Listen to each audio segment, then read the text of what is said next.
And hello, movie lovers, and welcome to the show. For today's podcast episode, I have with me independent director Jason Pitts with me again, and this time we're going to be spoiling Spiral, the Book of Saw. So, first thing is first, say hello to everyone, Jason. Hey everyone, how are you guys doing tonight? So, like I said, we are going to be spoiling Saw, Spiral, the Book of Saw, and if you guys don't like spoilers, this is not going to be for you. So if you haven't seen Saw, go on ahead, rent it on PlayStation Network like I did, or go check it out at the movie theaters if you guys want to see this film. Without further ado, we're going to go on ahead and get into this. So here's the thing. I love the introduction of Zeke, which is played by Chris Rock's character. I really like the energy that he actually brought into this new franchise. And you can actually tell that this is a new way of actually telling a Saw story, which is supposed to be like a Saw spinoff, but a Saw sequel or a reboot. It doesn't really feel like a Saw movie, but it is a Saw movie. And then also, too, you have, I like how he is in this undercover investigation type of thing at first. And then of course, after they wind up stealing this drug dealer's money, some of the cops ended up making him out to be the undercover cop, and which also caused more problems within the precinct with him. But also, too, I want to say this, though. This movie tries to be something that it's not. This suffers from identity crisis, I believe, where it basically is trying to be like Seven, where basically Zeke is partnered up with somebody else. And he doesn't want to be partnered up with anybody else, which also reminds you of Morgan Freeman and Brad Pitt. But that dynamic actually works a little bit. But you can tell beneath the surface that they want to make this more than what it is. But it just doesn't hit in the right places. But we'll get to that in a few minutes. But what did you think about the introduction into this new way of doing things, especially with the 4th of July carnival, the trap that they had for the other cop? What did you think? Man, after that first 10 minutes, I was really excited because everything felt really new and fresh. And that first trap was brutal and bloody and kind of hard to watch. And I think it was very well done. It was exactly what you want from a Saw movie. I agree with you that Zeke's introduction was very good at the beginning. You're learning about this guy, but he's pretending to be this criminal and everything, which is interesting because he's surrounded by crooked cops in the whole thing. So I think that they were trying to play with something there. I liked it. What my first red flag was the way the department treated him and the information that we got that they treat him badly because he ratted on another cop 11 years in the past. And everything's still really tense. I just think 11 years is a really long time to have that much animosity still there. You know what I mean? It's like he would have moved to a different precinct or something. Like 11 years was way too long to have that much animosity and hatred towards him. Definitely, though, but you also have other people that weren't arrested during that 11-year span either. So you have that tension still there within the precinct itself. You can actually feel the tension in that whole entire precinct and everything, too. Even the chief of the police and everything is very corrupt. The whole entire department is actually very corrupt. Yeah, it felt like James Gordon in Gotham. Most definitely. And also, too, another thing I want to mention is this. I love the monologue with Chris Rock talking about Forrest Gump and everything else. I thought it was very entertaining. He actually brought his Chris Rock isms to the Saw movie, and it actually worked. It actually balanced itself out. It worked for a little bit, and then it got really annoying. That's true. Then it becomes like Training Day with Denzel Washington, right? Yeah. He was over the top all the time. And after, I think at the beginning when you're introducing him, it's fine, but when you're getting into the story and everything, it was a little distracting. I think. Yeah, to be honest with you, I was distracted by that, and I'll tell you why in a few minutes. But here's the thing: you know how we were talking about the corrupt cops and everything else that go along with it. That was the story. That was the story that we should have saw, not in flashbacks. It gave you the sense. Don't get me wrong; we got the tension and everything, but. I wanted to see it play out in full force before, since this is a new universe. I wanted to play out in full force, to where we actually see the corruption. We see the attention with Chris Rock and also too with the 11 years of him being on the force and being a good cop, a straight edge cop, and then all of a sudden everybody's looking down on him. And then also too, I want to see the development of Samuel L. Jackson as his father retiring from the police force and everything too. Mm-hmm. Yeah. I keep coming back to the time gap. I'm with you on the flashbacks. I think some of them worked, some of them didn't. I would have loved to have seen the same concept communicated to the audience without the use of so many flashbacks. Right, because I feel like that you can actually do a lot without having to put so much emphasis on flashback. Mm-hmm. You know, it's like, okay, time for a flashback scene. Okay, Mm-hmm. Chris Rock mentioned this. Let's go on ahead and do another flashback scene. Let the movie stand out on its own without having the flashbacks. Yeah. You know, but find another way to communicate the story elements that are important from back then, other than just a flashback. Definitely. And I also have a question. Did you like the father and son dynamic between Samuel L. Jackson and Chris Rock? Or did you think that in the trailers that they were going to be partners? No, I knew that they were father and son from the trailers. I think that there's a line in there where they spoil that from the first trailer. Somebody refers to his father or something, and then you see Samuel Jackson. So I don't think that they were trying to hide that fact, but I think that the dynamic between the two, as far as the characters, was strong. You have one person it's his hero that he's trying to live up to, and he doesn't know how corrupt his dad was. And we slowly learn that throughout the story, and then he ultimately learns it at the end. So I think that was all a really good dynamic. My problem with it is you had Chris Rock playing Chris Rock and Samuel Jackson playing Samuel Jackson, and they really didn't act. That's true. That's something I really have to say is I didn't really feel like Chris Rock came into his own with Zeke. I felt like he was just doing himself. And even whenever he has his partner with him, I felt like his partner was the standout in this film, to be honest with you. I agree 100%. Because here's the thing. I feel like that he was actually doing Denzel Washington from Training Day, especially whenever he's talking about, oh, you're married, you have kids. Okay, what's your you might as well kiss that goodbye because you're going to be up all night and you're a detective, so therefore you're not going to make it or anything like that. That conversation, you're correct. That conversation is straight out of Training Day, and there's also a variation of it in Seven when Morgan Freeman's talking to Brad Pitt. Right, and then also too, even when they're in the subway, he repeats it again, but he does it in this kind of context where he said, "Oh, so what are you doing about that? Oh, I'm going to therapy. Oh yeah, I heard about therapy," and laughs about it. I'm like, okay, you're doing Training Day, basically. So you know that newness and that freshness that we got in the first 5-10 minutes just starts plumbing down the rabbit hole. Yeah, and then don't get me wrong, I loved how they stumbled upon the body inside the subway. I love that aspect to it. And then he looks at the kid. He goes, if you're going to puke, don't puke on the evidence. I thought that was a little good, comical thing. And though then, with it. Says, I've been waiting this for since I was 14. Yeah. Which turns out to be important. Right, exactly. Because we're thinking, okay, so you couldn't wait to be a cop at age 14. Mm-hmm. So that's what I was thinking. And then once you find out, we're going to get into that in a minute with the plot twist and stuff like that too. But we don't realize until like later on that is an important context of that information. And but that's also little things like that is also important to Saw movies in general. Like what we were talking about before the show when John Kramer tells the cop in part 2, your son's in a safe place. He ends up being in the safe. So little things like that are really important, and I think that they were done well in this movie. I think so too. The little small things that we missed out was misdirection, which the misdirection worked in some aspects and everything too. But then by the time you get to it, you can pretty much narrow down to one person and everything and know exactly what it is. Because I was actually thinking, okay, I kind of figured out the plot twist, but I'm not going to reveal that just yet either. but there's just so much more that we have to talk about.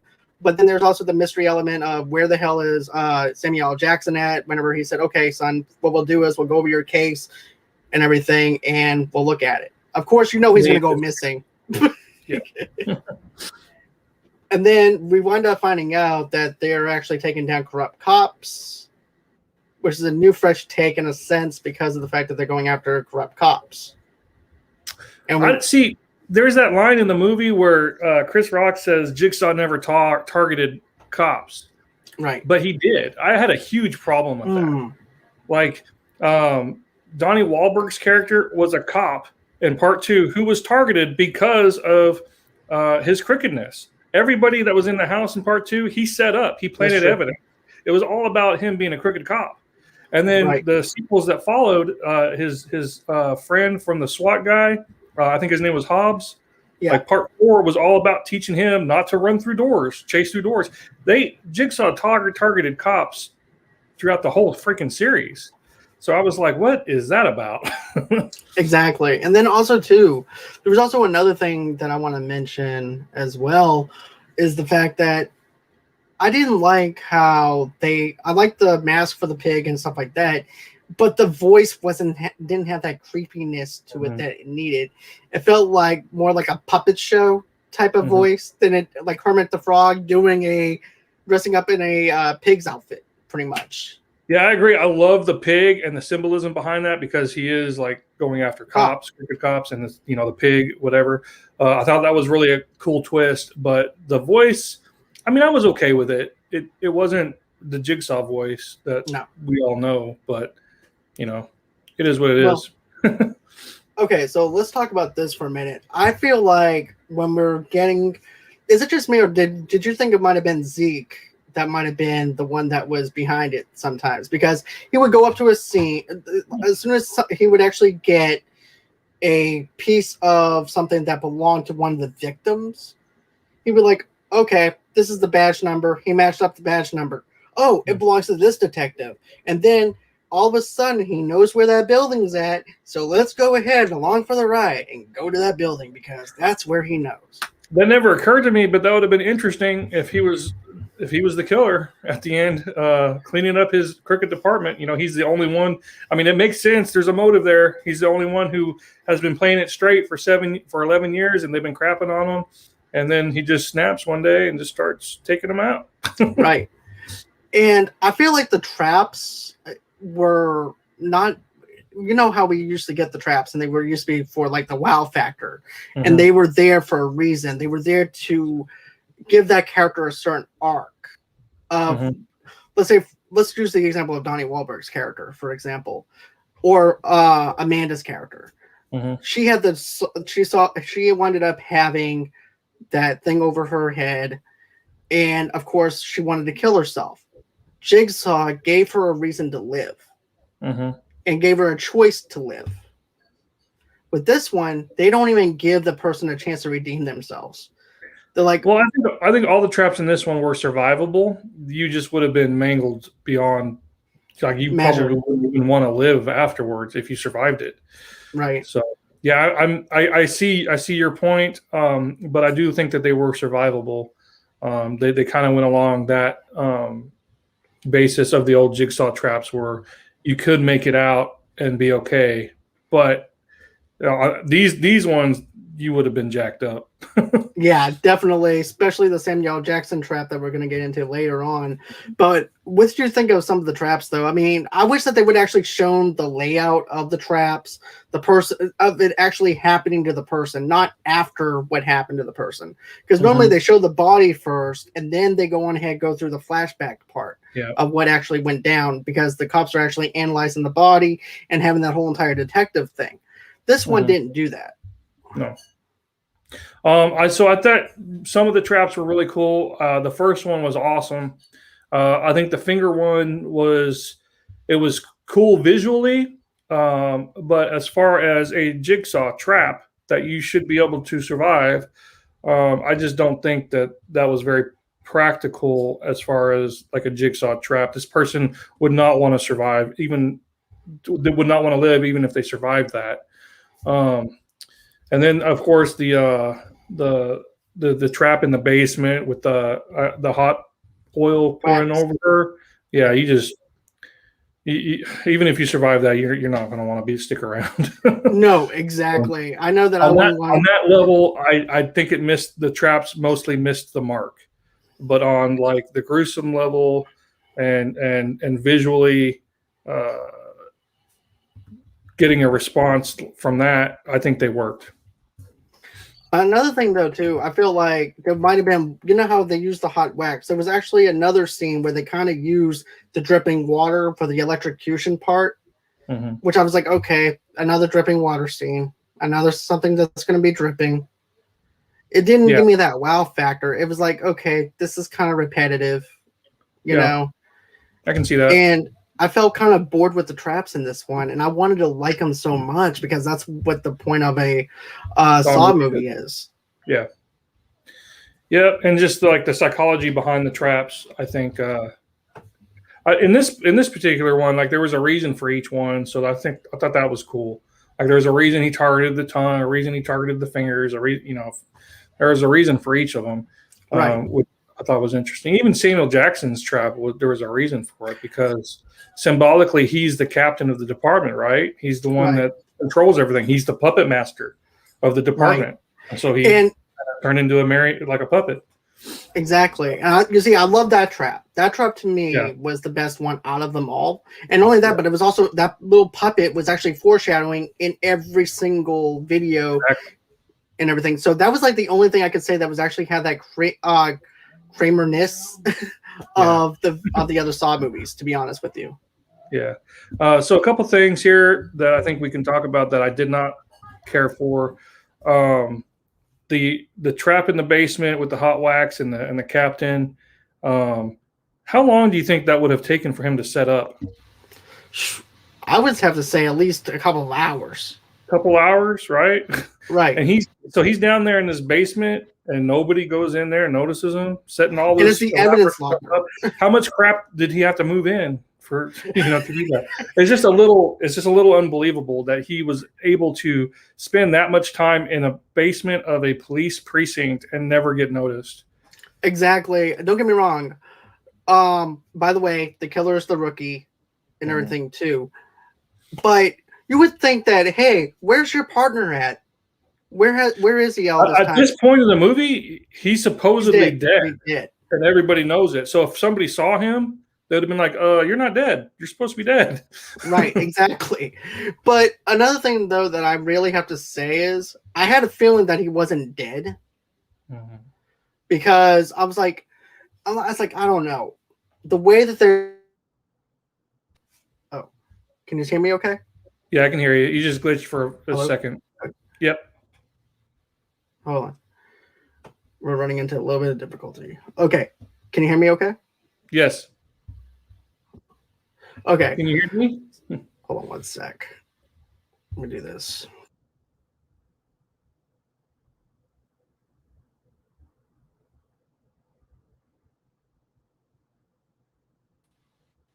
All right. Sorry about that. Ran into some tech problem.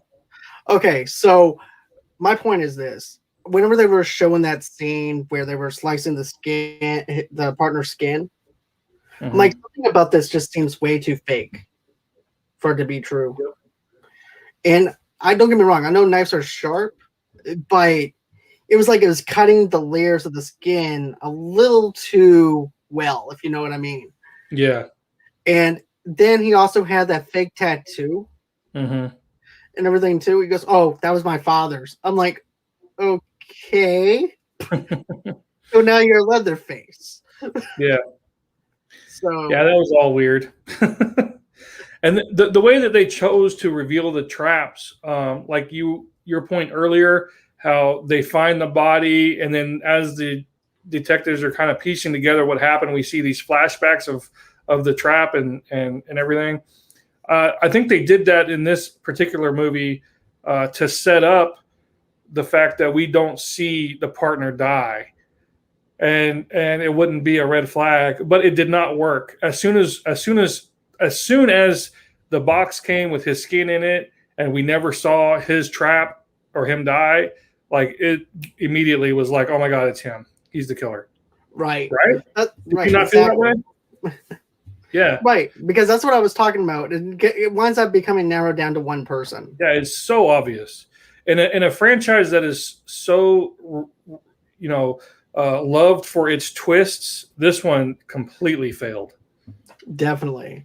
And then also too, what did you think of him and the partner, Zeke and his partner arriving to the only person on the force that was actually his friend and visiting his wife and everything? What did you think of that?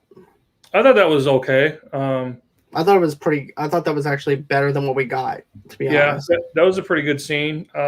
It's kind of I don't really think it moved the plot along very, very well or very much, but other than like letting us know that even his friend was corrupt. I mean, we got a little bit of that in there, but right. Yeah, it was a pretty good scene. And then, of course, whenever he's the lead detective on this case, Zeke is, and the captain is like, okay, Zeke is now the lead. And as he's telling this, he goes, look, I want you to put hashtags. I want you to go on ahead and see what we can find out. These other guys in the precinct just don't give a shit. No, they don't care. No, they're going on ahead. One person's calling somebody, texting, going on Twitter or whatever, and not listening to him. And I'm actually glad that the police captain decided to step in and say, hey, look, take Zeke seriously. We need to catch this guy. This guy's after our team. We need to find out what the motive behind it is. Yeah. But come to find out, the whole motive behind it is because I believe it's Zeke's partner that winded up killing, ex-partner winded up killing his dad. His new partner's dad. Mm-hmm. Which explains when he says, I've been waiting 13 years for this moment. Yeah. Yep. Yeah, which was really cool. I bought everything except for him orchestrating it so that he became Zeke's partner. Like, that is the one thing that there is no way he could have manipulated. And he says a line like, he says something like, do you know how hard it was to get into this precinct and become your partner? And that's impossible for him to manipulate. Exactly. So, because remember, like he could work into the precinct, but becoming his partner at the right time is absolutely, like, I couldn't swallow that. Right. Like, there was nobody else but him that could come in and be his partner. If the captain was in on it, then I could have bought it, but she wasn't. No, clearly she wasn't. But but then he's like, I don't want no partner. I don't need no partner. It reminds me of Chris Tucker now from Rush Hour. Yeah. And everything too. He goes, I don't want no partner. I don't need no partner. I haven't had a partner. And she goes, I'm giving you a partner. And so happens to be, it's the only dude that is probably supposed to be the most straight edge cop, just like he is, making his way into the precinct. And that's why it's so hard for him to actually have somebody, is because of the fact that Zeke doesn't want a partner. And not only that, it's absolutely ridiculous because the first kill, the first death in the subway happens before she assigns them as partners, right? So logically, he would have to have known, like the timing here is like, when do I start this, right? When do I start this process and these killings and stuff like that? He would have had to have known that he was going to be assigned to be his partner, which is absolutely ridiculous and impossible. Like the whole plot there just completely falls apart for me. Exactly. And then, by the way, his partner's name is Banks. I forgot to mention that. Right. But yeah, Banks is pretty much, he thinks that he is so smart with everything, but he's not really all that smart if you think about it when it comes down to this, especially the traps that he set, that we even mentioned with the whole entire thing down in the basement and things like that. And and it's also in the evidence. It's actually an evidence room, evidence locker. So you mean to tell me you actually had somebody with hot wax in this thing for 3 or 4 hours? Right. How many cops are running in there logging evidence and pulling it out and stuff like that? I mean, come on. Thank you, Jade. I do appreciate that. Stuck between wanting to hear you talk about the movie and not wanting to be spoiled, so I just stopped to say hi. Thank you, Jade. Thank you. That means a lot to me. If you don't know Jade, go on ahead and check out her YouTube channel. Jade Plays Games, I believe. Also, too, she's also a great writer, so go on ahead and check her out. Check her writing and stuff like that, and her blogs out. But, but you know, I just feel like that they screwed the pooch with this movie. Yeah. You know, and it could have been so good. It could have been so good. But I do have to say the redeeming quality would be the Samuel L. Jackson trap. Yeah, that was an awesome trap, and I love it for multiple reasons. We're in the year 2021. We just finished a year of 2020 was a year of a complete social unrest, dealing with Black Lives Matter and this movement. And here's a movie that ends with a black man getting shot by a bunch of white police officers. So I think Chris Rock was trying to make a statement with this movie. Like a social statement, and I really appreciated that aspect of it. Right, he like a black man as a puppet being shot by white police officers was absolutely. You know what? Chilling. I didn't think about it. It was chilling for me, and so I think that was all intentional. Right. I didn't think about the political aspect of that. That's a good call on your part because I didn't think about the Black Lives Matter movement and stuff like that as a political statement or anything like that. So that was actually a pretty good call on your part to actually notice that. And it's actually powerful now that you actually note that you actually mention it. It has some meaning behind it. It really makes me sad because the movie as a whole isn't great, but that last image, that last scene is awesome. So it could have been so much better. It really could have. It really could have. Then, of course, now we have Banks just trying to make a deal with Chris Rock, which is Zeke. He said, hey, look, I'll let your dad go if you choose one of two options. And he's trying to be so much like John Kramer. He goes, trying to recruit him. Right. He goes, how about this? We take down all the corrupt cops together. All you have to do is shoot that bullseye up there, and your father can live. It reminds me of a Duncan Booth, the way that it's actually set up. Yeah, I'm like, really? You couldn't have thought of a better, more harder thing to do?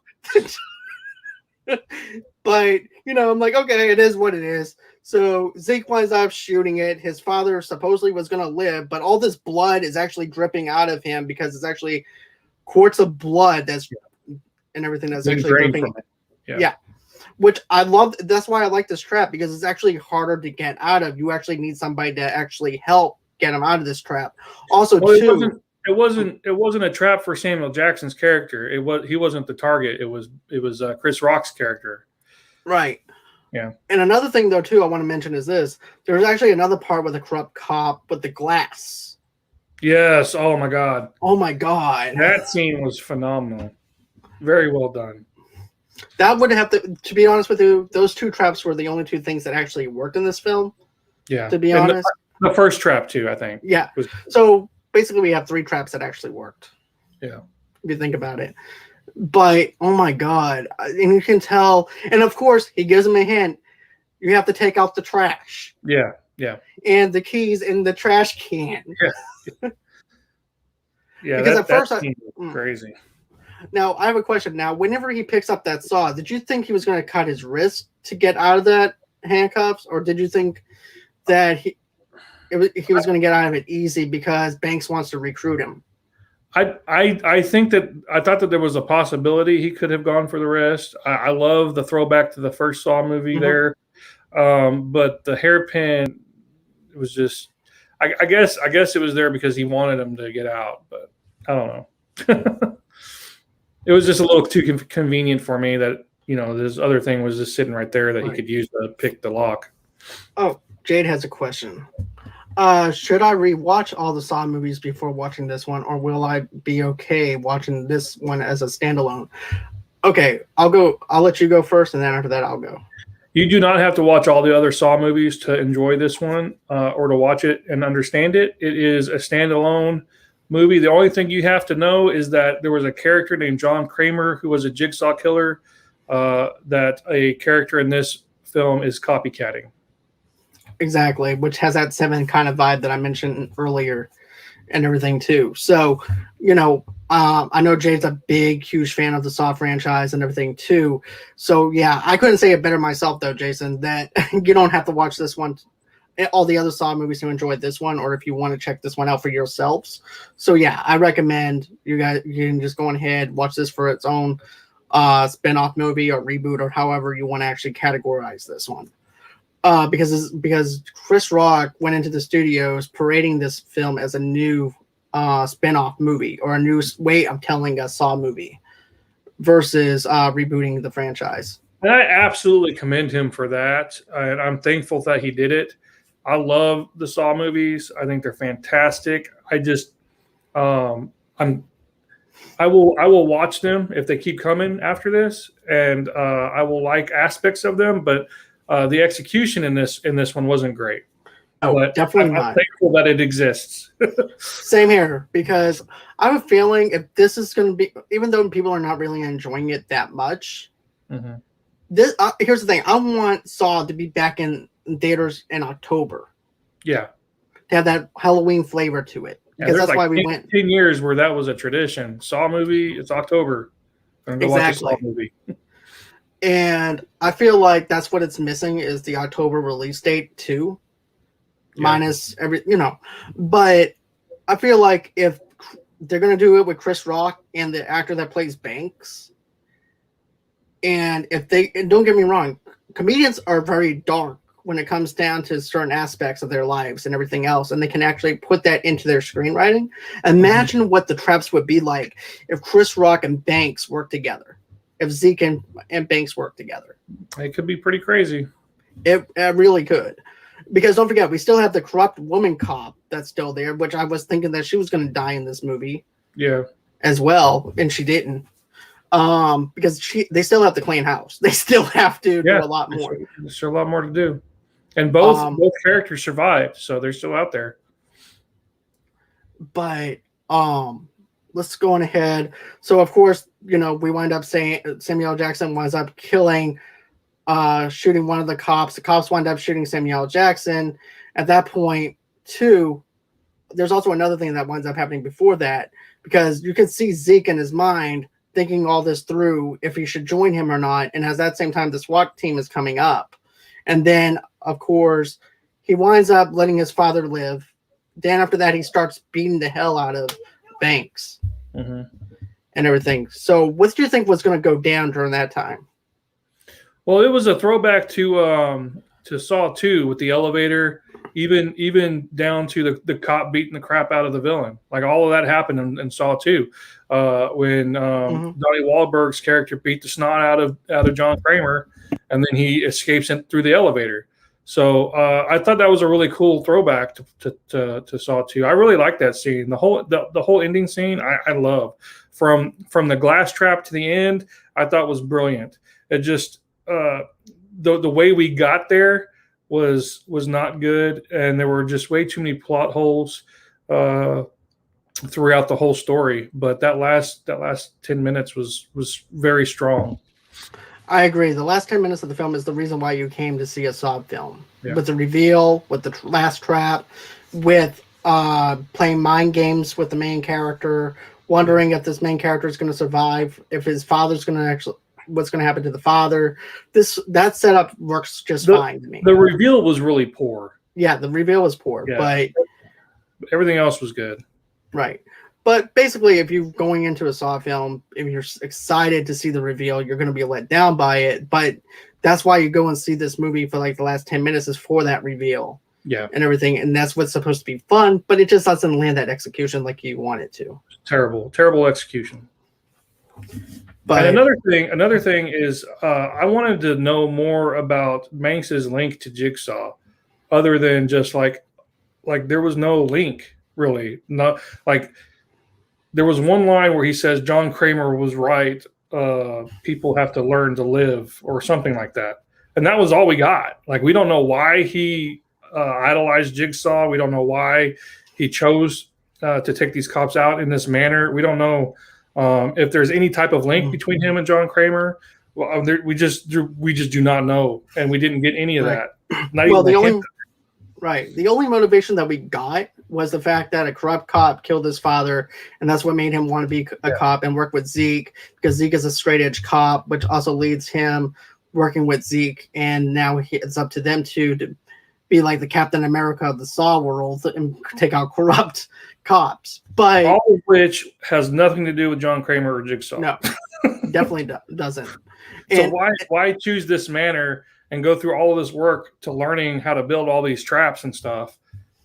Right. Another thing too, though, now that you mention it though too, and here's another thing that I was thinking about while you were talking too, is this. You say that you want to help people and let them live. You killed everybody, half the police force. Mm-hmm. So who are you helping? Yourself?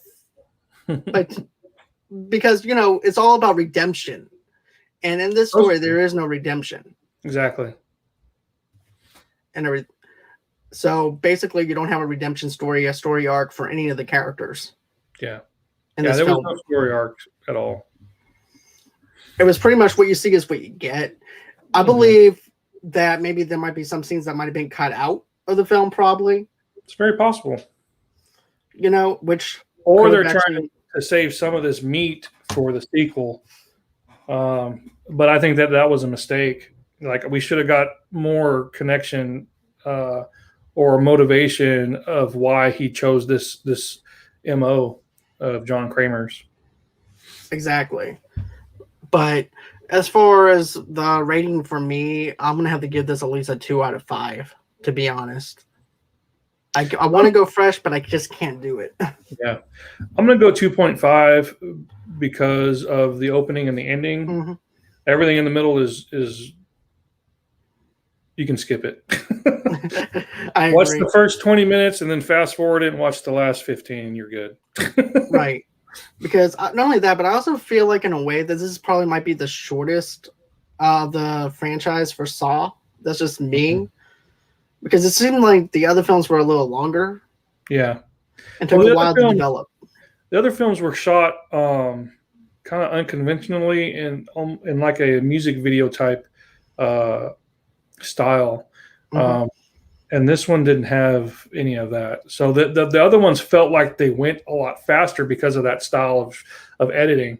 And this one didn't have that very much. I think there may have been a little bit of it, but yeah. So that could be why it felt a lot longer than the other ones. Right. Or shorter, I'm sorry. Right, a lot shorter. But still, I wish that it would have been more meat for me. But I agree. But still, I'm just glad that this franchise is back. I'm hoping it's back despite the split between the audience scores and maybe the critic scores. I'm not sure what they look like on Rotten Tomatoes or anything like that. But I have a feeling. Probably it's on the same level as Batman versus Superman, just about. Yeah. But still, if you guys want to go in and check out Spiral from the Book of Saw, go in and check it out. I'm not going to tell you what you should see, what you shouldn't see, or anything like that. Make your own choice. Hey, what's up, Rossi? Thank you for checking us out tonight. I do appreciate it. That's an independent actress, Rossi McCree. She's actually going to be with me in a couple of weeks. We're going to be reviewing So I Married an Axe Murderer. So go on ahead and take a look at that when we go on ahead and do the review for that. But yeah, go on ahead, check this film out if you think it's worth watching. I'm not going to tell you what you should watch and what you shouldn't watch. View it for yourself. All film is subjective. I definitely have to give this a 2 out of 5, like I said. And then Jason gave his 2.5 because of the fact he's liked some of the redeeming qualities of the film because it's outweighed the negative and everything. So that's his take. That's my take. So my question for you, Jason, is where can everybody follow you at? Facebook. Search Jason Pitts on Facebook. You can email me at jason_Stephen_Pitts@yahoo.com. I have a YouTube channel. You have to search Jason Pitts alone, and then you'll find my short film, and from there you can go to my channel. If you just type in Jason Pitts, you'll get a whole bunch of stuff from the TV show The Game, Apparently, there was a character named Jason Pitts on that show, and so that's all over YouTube. But I'm on Instagram. Don't you have another little project that you're doing, by the way?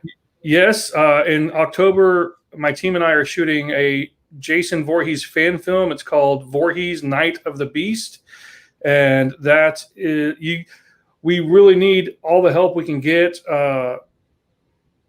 publicizing it and raising money for it to pay the actors and the crew. We have a Kickstarter campaign. You can go to Kickstarter, type in Voorhees Night of the Beast. You'll see our page. There's multiple trailers. We have Madman Fulton, TNA superstar, wrestling superstar, cast as Sasquatch. We have an actor from Stranger Things named James Stokes, cast as Jason Voorhees. So yeah, go to that Kickstarter campaign. Check all the stuff out there, and if you can support us, we would really appreciate it. All right. So guys, if you guys want to, go on ahead, go to bonfire.com/movieloversunite, and you guys will actually find our t-shirt, Mafia Talks. Go on ahead and spend $18 on this shirt. It's only going to be available for 2 days, so you guys need to hurry it up before the campaign's actually ended. After that, we're going to be on to other projects with Bonfire. So go on ahead, get yourself a Mafia Talks t-shirt. Another thing too is go on ahead, like and subscribe to this channel as well. If you guys want to, go on ahead and get an audio only podcast where you guys get your podcast from. If you want to donate to the page, how do you do that? Just go to gofundme.com/movie lovers podcast. If you want to donate $5, maybe $10 to our page, that's cool. If not, that's fine too. We totally understand. Another thing too is, guys, go on ahead. Email me at movieloversunite@gmail.com if you're a sponsor. If you just want to be on the show, go on ahead and email me over there. You guys can also follow me on Movie Lovers TV Loves Unite over there. And then, of course, follow me on Pinterest and on Instagram as well. Then, of course, follow me on Twitter at Movie Lovers Unit. And you can also go on ahead and follow me on Stereo as well at Movie Lovers Unit over there. And those are all the places that you can go ahead and follow me at. Always until next time, guys. It's been real. It's been fun. I can't wait to do this again. And it's good having you as always, Jason. I'm glad that you wanted to do this spoiler review. Absolutely. Thank you for having me. Anytime you need me, I'll be here. All right. Sounds good, man. All right. Always until next time, guys. I can't wait. Bye-bye.